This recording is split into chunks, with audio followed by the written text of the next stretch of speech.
Estamos de volta e visite nosso site istoemanaus.com.br. No primeiro bloco, vamos mostrar a primeira reunião ordinária da FIAAM, Federação das Indústrias do Estado do Amazonas. Com a presença de autoridades, políticos e empresários, a direção da Federação das Indústrias do Estado do Amazonas realizou a primeira reunião ordinária da sua diretoria. Na ocasião, o presidente da FIAAM, senhor Antônio Silva, falou da importância desta reunião. Como ocorre todos os anos, desde que eu assumi esta federação, a primeira reunião, que é a abertura dos trabalhos da diretoria da Federação das Indústrias, é sempre convidado o governador à época. E hoje nós temos a satisfação de receber o governador José Melo, onde as classes empresariais como toda, a Federação da Indústria, a Federação do Comércio, a Federação da Agricultura, a Câmara de Diretores de Logística e Centro das Indústrias, vamos colocar um pleito, uma carta, uma correspondência que eu lerei inclusive nesta solenidade para o governador, onde ali estará escrito todas as necessidades que a classe produtora enxerga como necessária para que nós possamos continuar caminhando no nosso desenvolvimento. Lógico que aí nós abordaremos o problema da SUFRAMA, problema logístico, de transporte, de infraestrutura, para que nós possamos cuidar do nosso trabalho, porque o nosso nós sabemos fazer. Agora nós temos que ajudar o governo para que faça a parte dele, para que juntos possamos gerar novos empregos e com isso gerando renda para a economia e desenvolvimento do estado do Amazonas. Os brasileiros estão vislumbrando um ano muito difícil. O que a indústria está pensando, o que os industriais estão pensando desse ano? O ano vai ser meio complicado, como já foi divulgado na imprensa como um todo. Nós vamos ter grande dificuldade, principalmente no primeiro semestre. Mas acreditamos no trabalho, acreditamos na confiança e, acima de tudo, temos esperança de que nós vamos, mais uma vez, nos sobrepor a esses obstáculos que hoje se apresentam. Já o governador do Amazonas fez um breve relato da sua gestão, onde citou a presença do governo na reunião. Realmente nós estamos aqui para alinharmos as nossas ações de governos com as ações desenvolvidas pelo segmento que gera a economia do Estado, os empresários, os industriais, os comerciantes, o pessoal da área de serviço, porque essa é uma harmonia que tem que acontecer, porque de um lado o Estado estabelece as políticas públicas facilitadoras da geração de emprego e renda, de outro lado os empresários com seus recursos fazem a economia retroalimentar, gerando emprego e renda. Portanto, tem que ter sempre harmonia. E é sempre uma praxe, nesse primeiro dia, o governador vir apresentar os seus planos de governo e também naquilo que pode ser a relação de empresários e governo na luta pela preservação da Zona Franca de Manaus, pela sua expansão. A Zona Franca de Manaus. O Amazonas precisa ter outra Zona Franca de Manaus. Ele precisa. Então, a luta que nós vamos fazer agora é fazer das nossas riquezas regionais um produto não só de qualidade, mas um produto que possa acessar mercados. Eu acho que disso tudo aí, o que está mais fácil de fazer é produzir proteína, né? Produzir peixe em cativeiro e daí fazer os processos para enlatá-los e levar o mundo afora.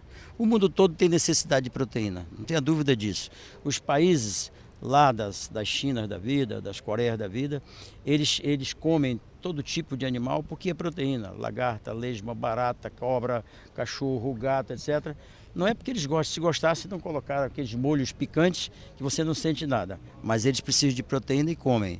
De repente, se a gente conseguir fazer aqui grandes produção de peixe em cativeiro e nos processos industriais, transformar isso num enlatado de boa qualidade, e com grande teor de proteína, produzido na Amazônia, sustentavelmente, etc. Acho que aí a gente tem um nicho de mercado muito forte para a gente enfrentar. Da enchente nos municípios.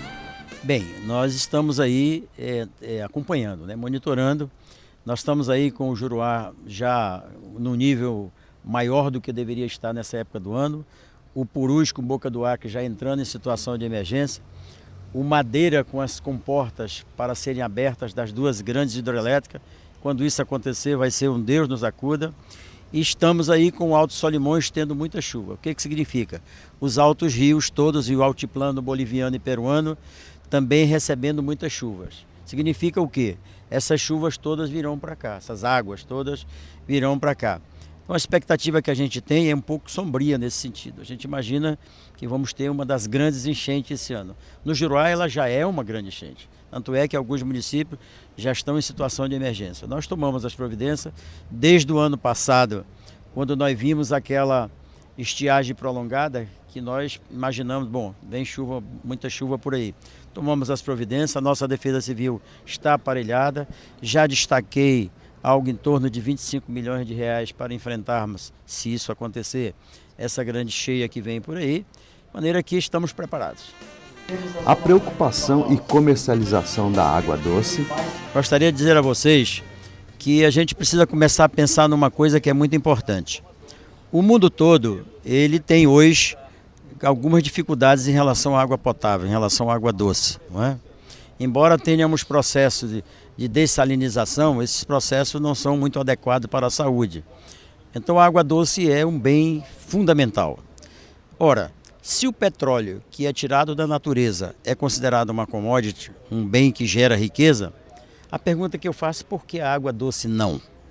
Então eu defendo a tese de que os países que têm água doce em abundância, eles devem tratar essa água do ponto de vista econômico como a OPEP tratou o petróleo. Então nós temos aí alguns países da África, nós temos aí o Canadá, né, um pouquinho da Austrália, etc. E o Brasil com o Amazonas, com uma imensidão de água doce, né?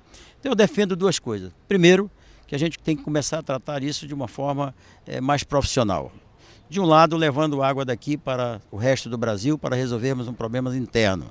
Então é possível levar água sim com muita facilidade para resolver o problema do Sul e do Sudeste e para transformar o Nordeste numa espécie de Califórnia, com produção, porque as terras lá são muito boas. Isso de um lado.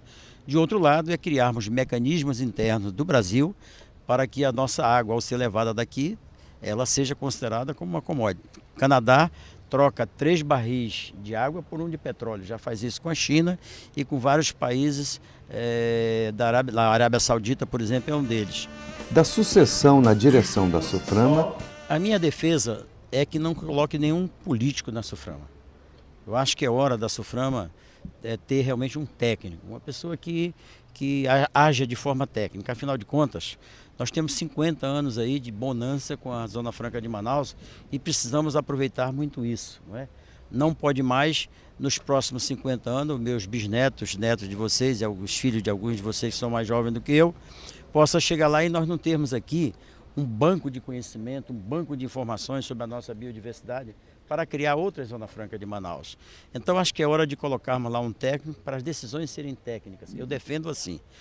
O cargo é da presidenta Dilma, ela tem todo o direito de nomear, mas eu, governador, acho que é hora de colocarmos um técnico para dar à SUFRAMA não feição política, darmos à SUFRAMA feição técnica. E do plano mais importante do seu governo. A educação, como digamos assim, se fosse no carnaval seria o concurso, né? Que ele estava lá em cima, tal, não disputa nada, mas é o principal.